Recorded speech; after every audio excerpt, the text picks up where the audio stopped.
हमारी इन शोध कक्षाओं का जो मेन मकसद है वह यह है कि ज्यादातर विवाह से संबंधित जो प्रेडिक्शन होती है उसके ऊपर सवालिया नजर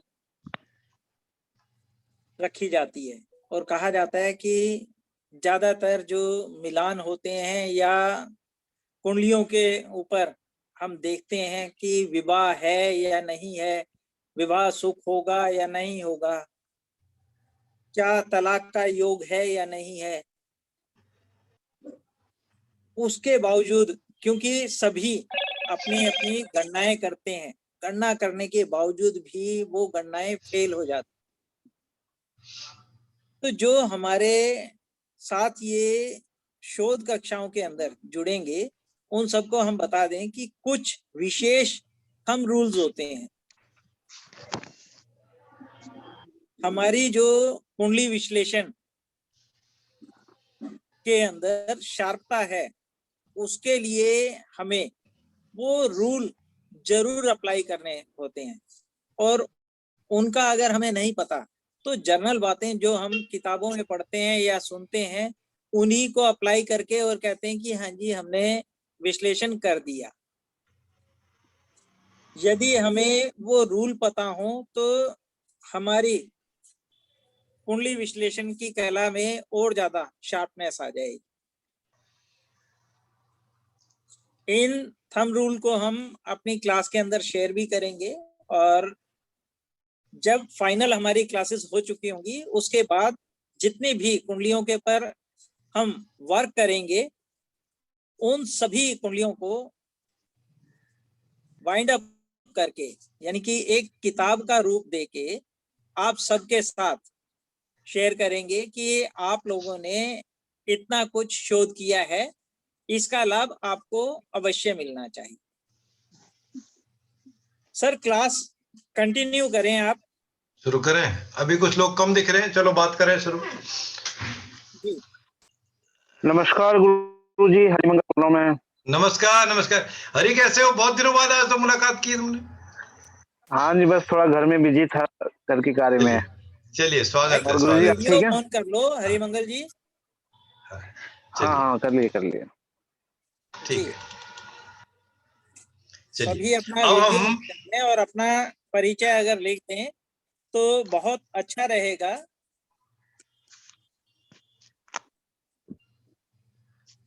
चलिए अब हम बात करते हैं उससे आगे की जो हम बात शुरू कर रहे थे, क्योंकि जो महर्षि पराशर द्वारा प्रदत्त ज्ञान है, जो उन्होंने सूत्र लिखे हैं, वो विवाह के लिए बात क्या थी, किसको विवाह कहते हैं, शुरुआत में हमने वहीं से की थी। अब हम उस टॉपिक को फिर ले रहे हैं। मैंने ये बता दिया कि विवाह होने की संभावना क्या है। किसी जातक जातिका ने कुंडली देखी या किसी अनभिज्ञ ने भी बात की, जो हो सकता है मेरे वीडियो किसी और को मिले, यूट्यूब पे भी मिलेगा, तो उन्होंने देखा, उन्होंने तो ये बात बताई थी, लेकिन इसमें तो सारी कुंडली में ये बातें आ रही हैं, विवाह तो हुआ नहीं।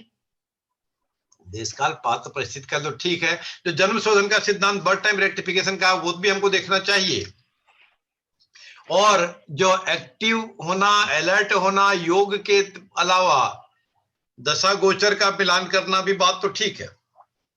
तीसरी बात, जब आज के समय में विवाह की बात होती है, एडल्ट मैरिज की बात जो थी, एडल्ट फ्रेंचाइज तो है, एडल्ट मताधिकार तो ठीक है, लेकिन विवाह भी एडल्ट ही है, 18 और 21 साल का जो उम्र रखी है, तब भी हमको मिलान करना चाहिए।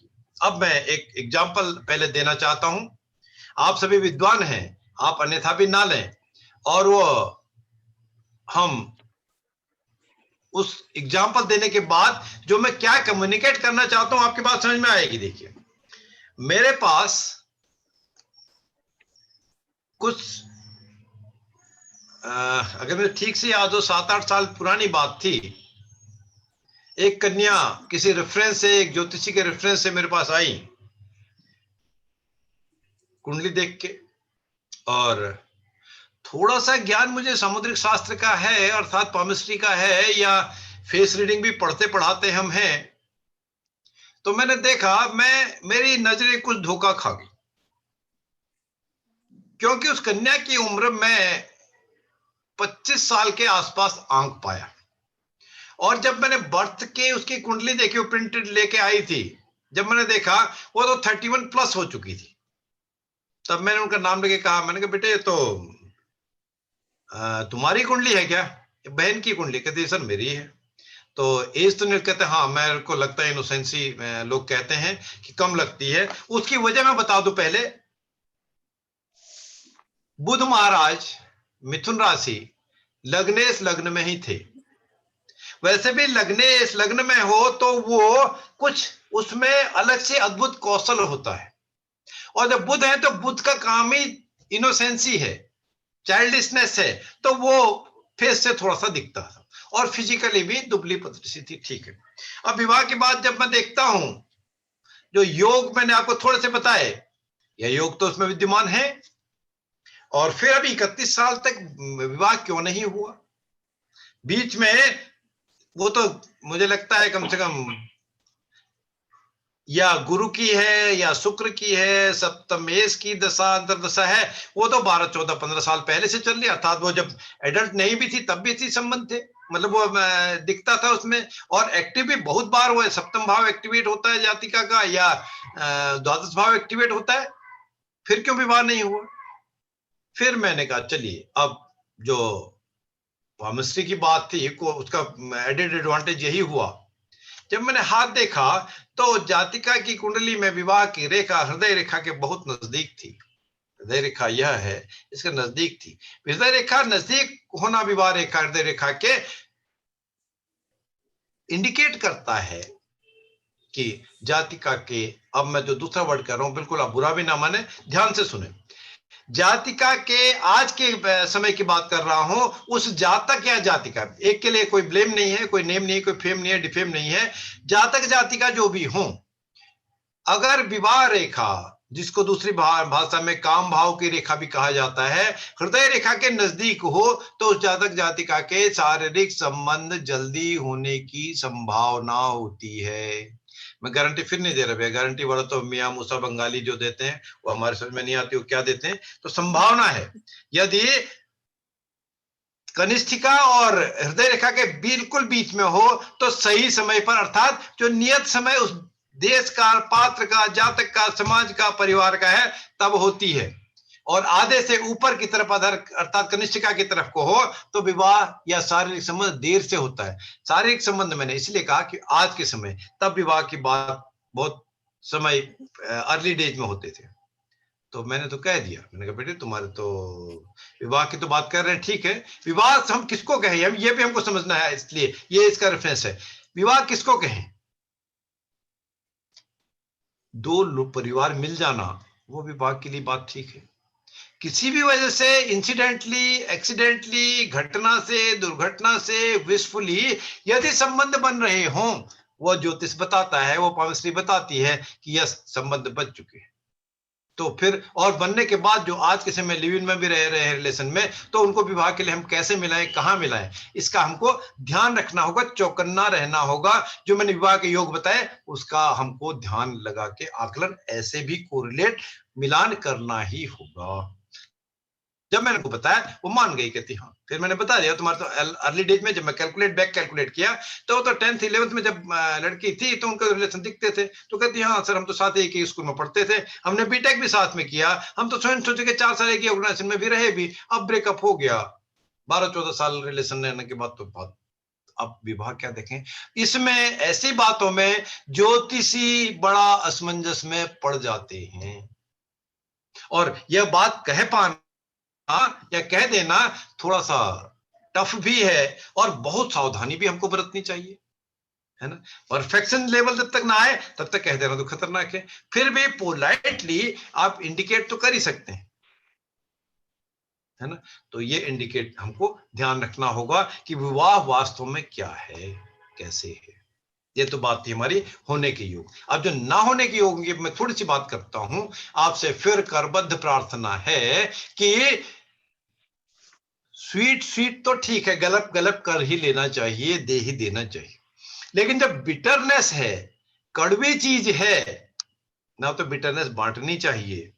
न कड़वी दवाई देनी चाहिए। हाँ, उससे यदि फायदा होता भी हो करेला खाने से, तो भी सावधानी से ही हिंट देना चाहिए।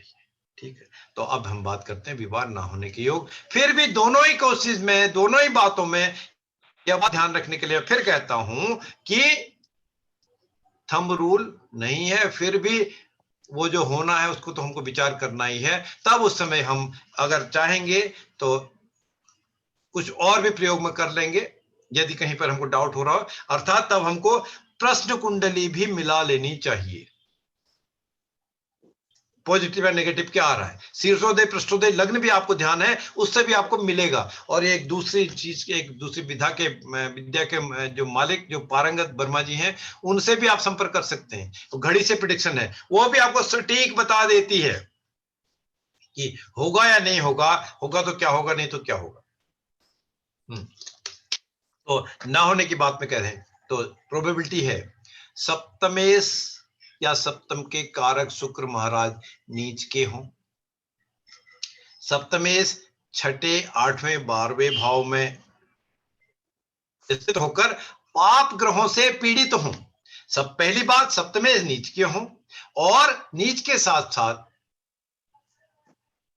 छठे, आठवें, 12 भाव में स्थित हों और पाप ग्रहों से पीड़ित हों, तो विवाह में बाधा आती है।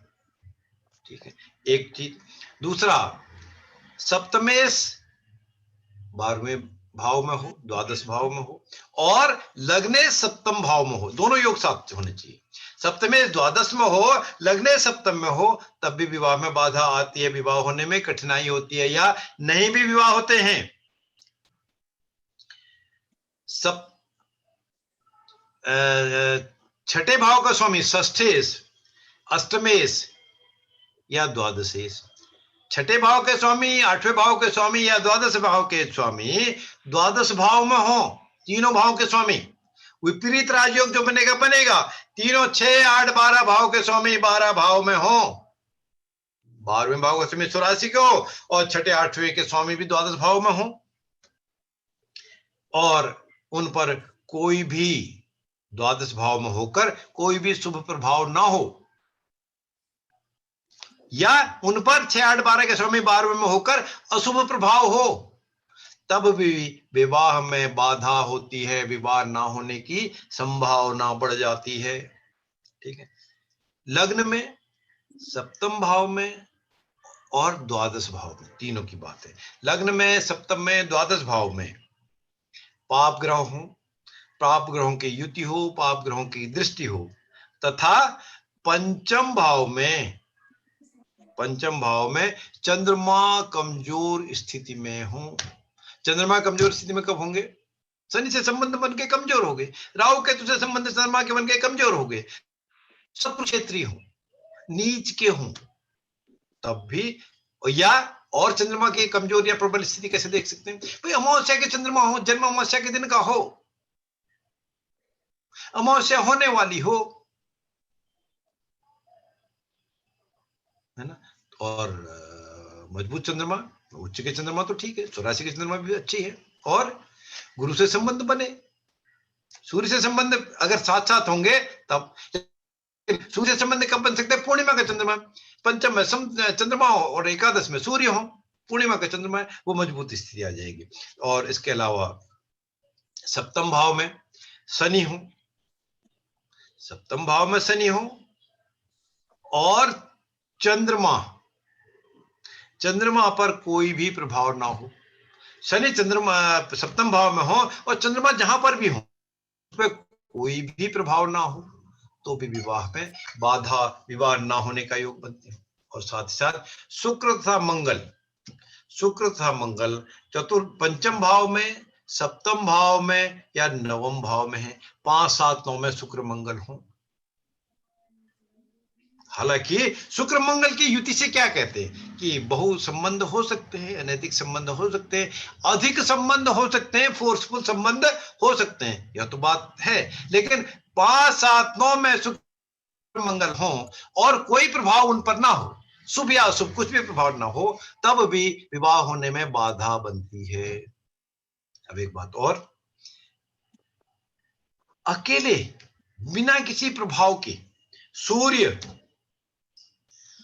गुरु या शनि, ये तीनों में से कोई भी ग्रह बिना किसी प्रभाव के सप्तम भाव में स्थित हो, सूर्य, गुरु या शनि सप्तम भाव में अकेले हो, कोई प्रभाव ना हो, तो वह भी संन्यास जैसा योग बनता है। विवाह से जातक जातिका दूर भागते हैं।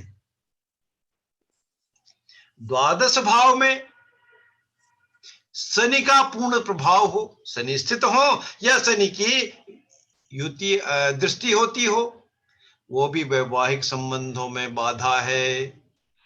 शारीरिक सुख, शारीरिक संबंधों में शनि क्या करते हैं? इंपोर्टेंट नपुंसक ग्रह हैं, विड्रॉ करते हैं, अपने आप को दूर रखते हैं। या द्वादश भाव में बिना किसी प्रभाव के बुध महाराज हो, बुध भी बच्चे हैं तब भी संबंधों में दिक्कत होती है, तो भी विवाह में बाधा करने वाले हैं। या लग्न पर केतु स्थित हो, लग्न पे केतु तो सप्तम में तो राहु होंगे, वो तो बात ठीक है, खाली केतु हो लग्न पर और ना लग्न पर कोई और प्रभाव हो, ना सप्तम पर राहु के अलावा कोई प्रभाव हो, तब भी वैवाहिक कार्य से दिक्कत हो सकती है, मुश्किल हो सकती है, व्यवधान हो सकता है, या विवाह होने में कहीं न कहीं असमंजस हो सकता है, ना भी विवाह। कुछ सूत्र हमने बात की विवाह होने की, कुछ ना होने की। कब होगा, क्या होगा, उसको भी अगर हम बात करते हैं, अब बशर्ते बिल्कुल ध्यान रखना है देश काल पात्र परिस्थिति का, कि वास्तव में उस जातक जातिका का विवाह नहीं हुआ। ये जो मैंने आपको एग्जाम्पल लाइव सच घटना बताई, इसलिए बताई। अच्छा, अब फिर तीसरी बात करते हैं। अक्सर लोग कह लेते हैं कि भैया विवाह प्रेम विवाह होगा या अरेंज मैरिज होगी। प्रेम विवाह का क्या हमारा संबंध, उसको ज्योतिष में कैसे देखते हैं?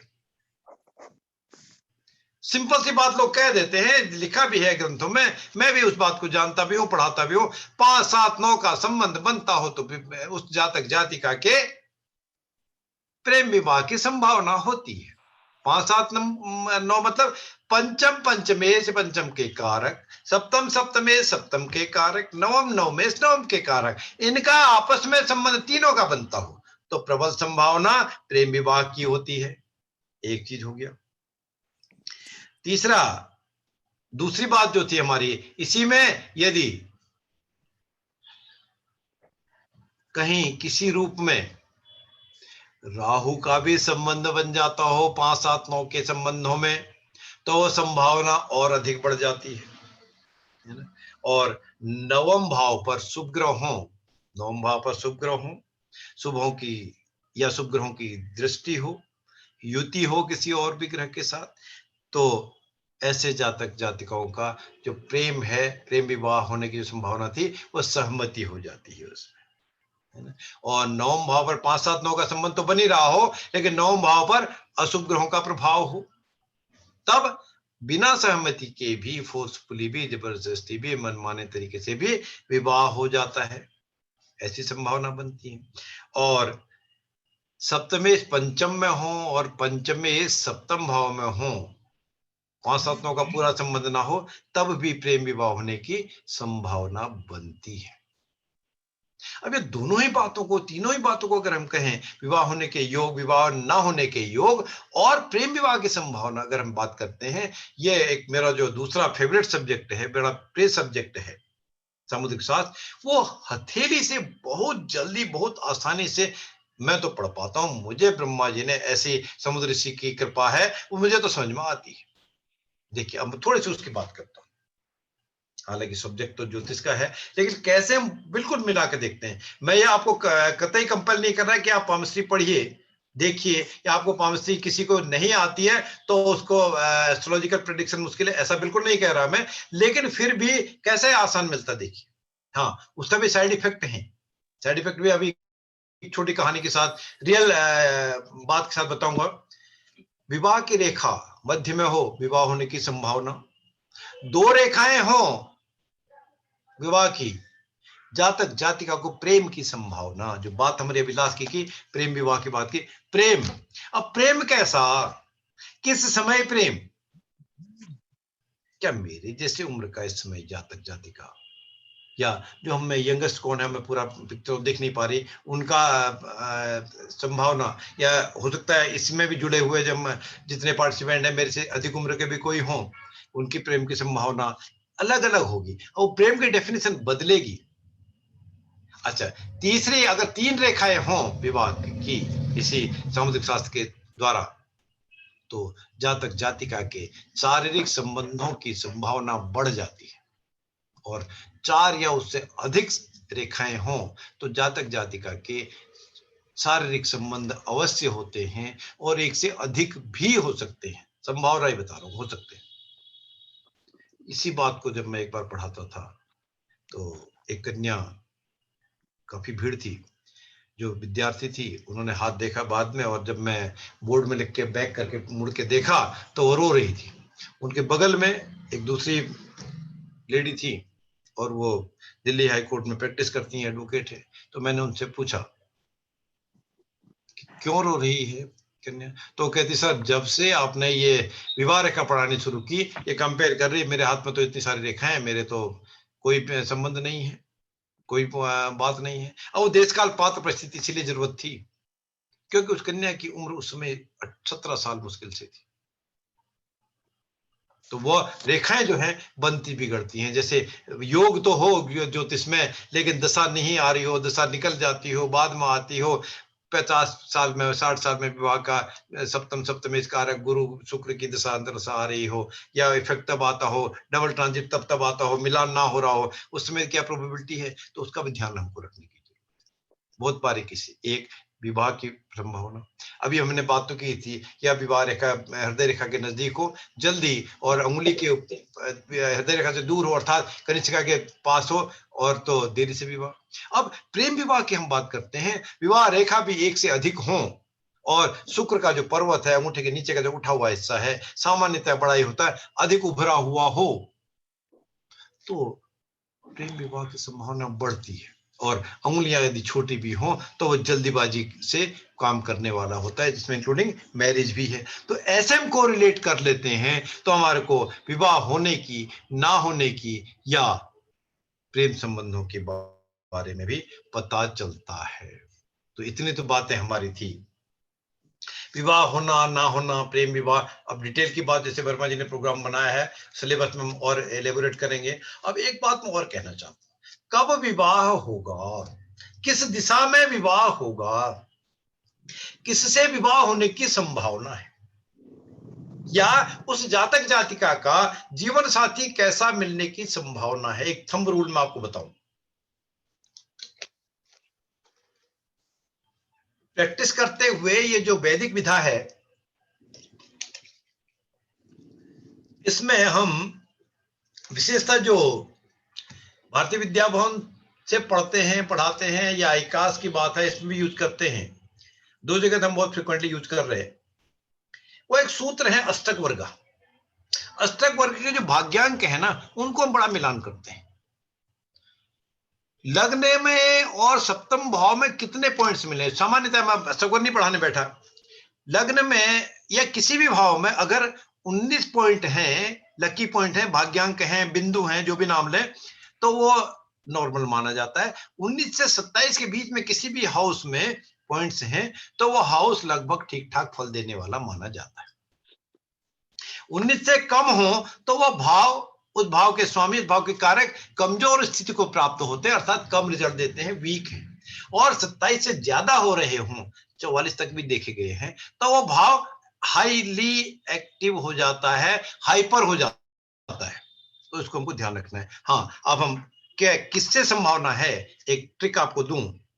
लग्न में जितने पॉइंट हों, जितने भाग्यांक हों, सप्तम में भी उसके आसपास अगर हों, तो जातक जातिका का जीवन साथी जो है, या जिससे भी संबंध होंगे, नहीं भी मैरिज हुई तब भी, उससे मिलती जुलती विद्या से, बुद्धि से, शरीर से, स्वास्थ्य से, विचारों से सहमति होने वाला लगभग मिलता जुलता होता है, होती है।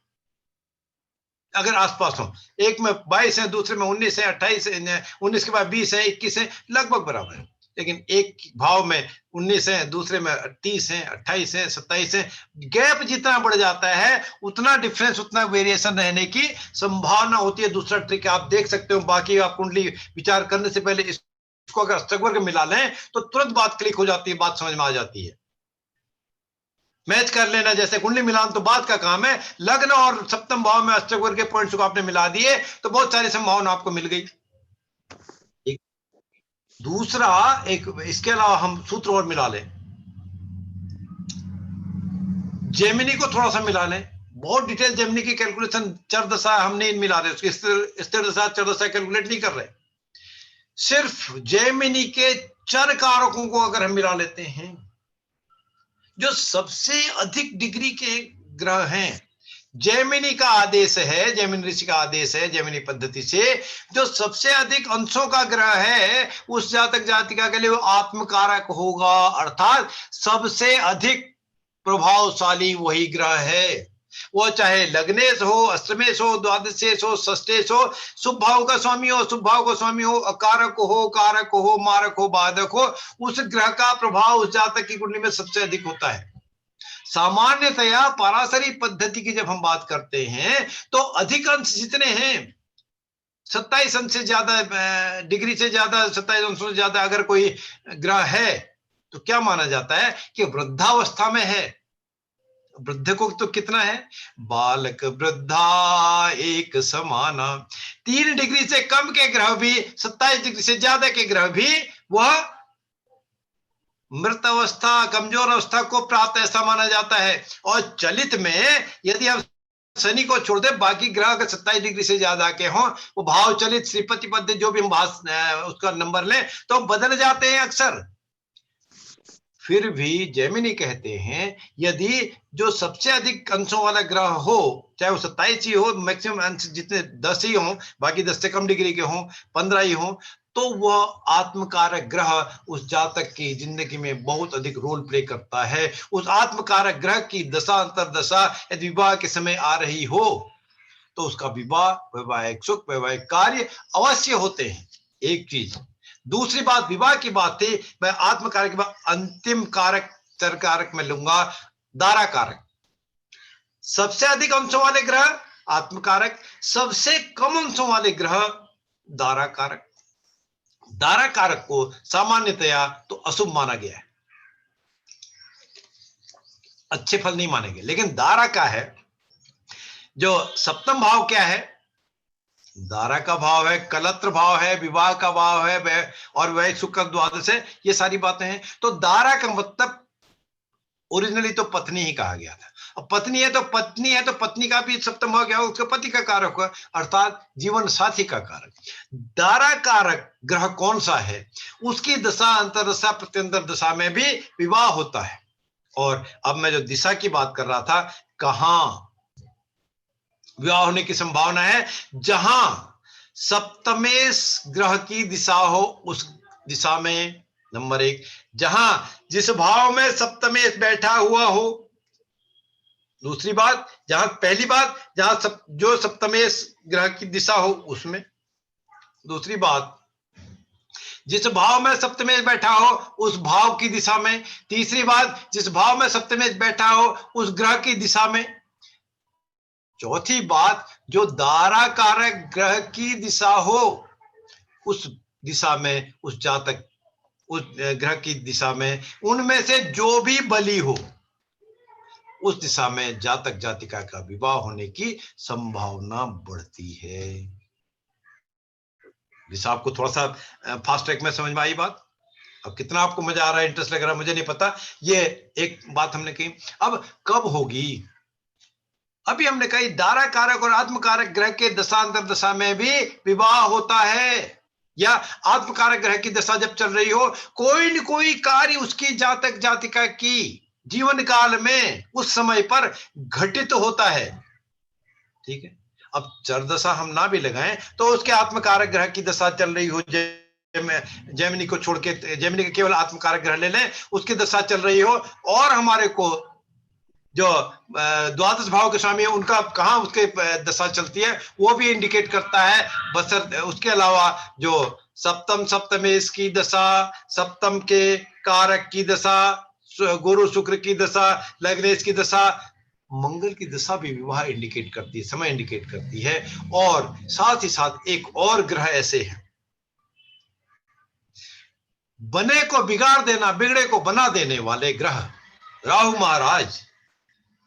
वो डिपेंड करता है किस भाव में स्थित है, किससे संबंध बना रहे, थोड़ा तो लेकिन क्योंकि छाया ग्रह है, लेकिन फिर भी कोई भी कार्य होने वाला ना होता है, रुक जाता है, रुकने वाला ना होने वाला भी राहु महाराज करा देते हैं। तो दशांतर से प्रत्यंतर समय, इनके अलावा राहु को भी अगर हम इंसर्ट कर लें या दारा कारक ग्रह को भी इंसर्ट कर लें, उसकी दशा भी देख लें और आत्मकारक को भी मिला लें, समय आता है विवाह का, बशर्ते उस जातक जातिका का सप्तम भाव या द्वादश भाव या पंचम भाव या द्वितीय भाव, इनमें से 2, 5, 7, 12 भाव एक्टिवेट हो रहे हों, विवाह की संभावना बनती है।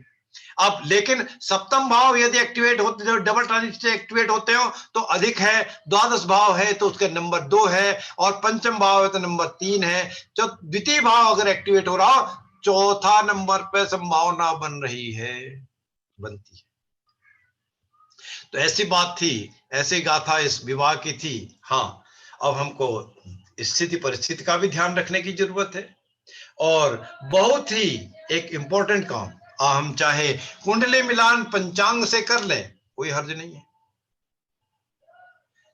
सॉफ्टवेयर से कर लें, कोई हर्ज नहीं है, मैनुअल कैलकुलेशन कर लें तब भी हर्ज नहीं है, लेकिन कुंडली मिलान विवाह के लिए हमको कुछ 2-4 चीजें मैं केवल पॉइंट बता दूं, एलेबोरेट करने का समय नहीं है, फिर 5 मिनट लगभग रह गया है आज के लिए, तो हम समाप्त करेंगे। तो उसके कुछ टिप्स बता दूं, मुझे लगता है आपको आते भी हैं, आप प्रैक्टिस भी करते हैं। वो टिप्स क्या है विवाह के लिए? तो हमने बात कर ली, पात्रता तो होनी चाहिए, सुपात्र दोनों ही होनी चाहिए, कन्या भी वर भी, ये तो बात ठीक है। और योग्यता, उनकी सबसे पहले योग्यता शारीरिक, मानसिक, आर्थिक और उम्र की योग्यता होनी ही चाहिए, वो एलिजिबल होनी चाहिए इन चीजों के लिए।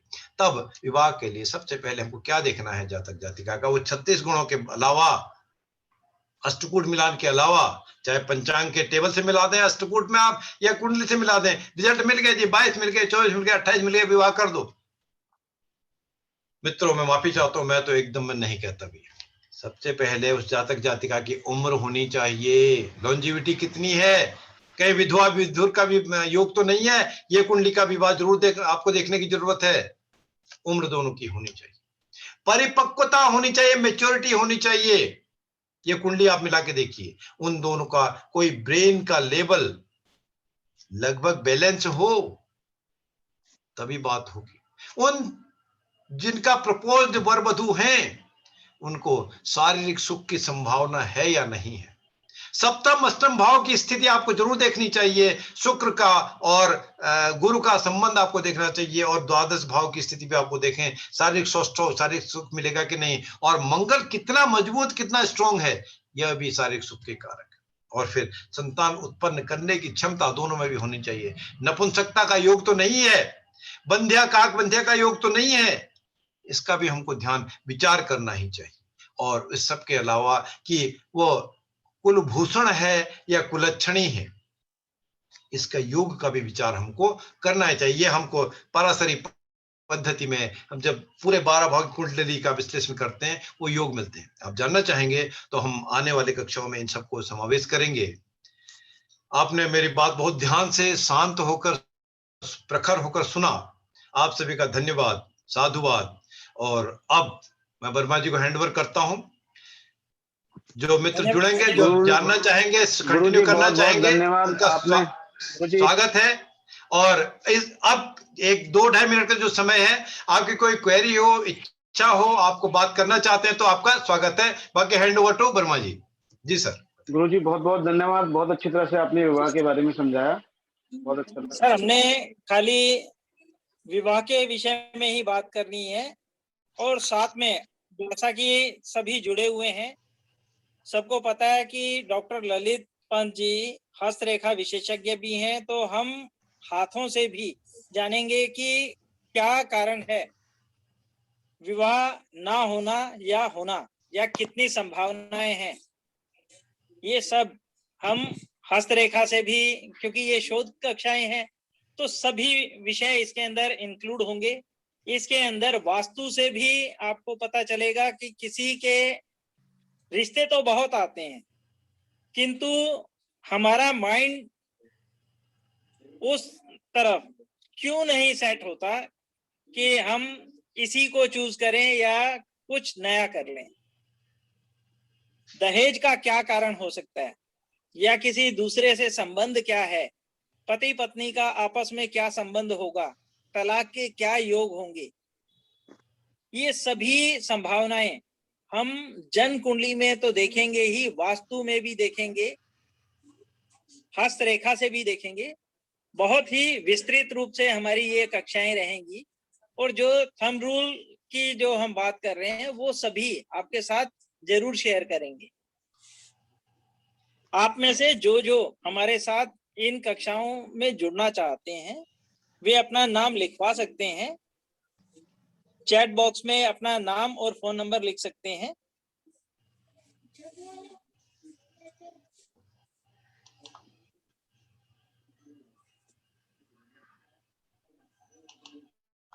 आप सब अपने आप को अनम्यूट कर सकते हैं, और अगर आपके कोई प्रश्न है, सर से कुछ पूछना है तो आप पूछ सकते हैं।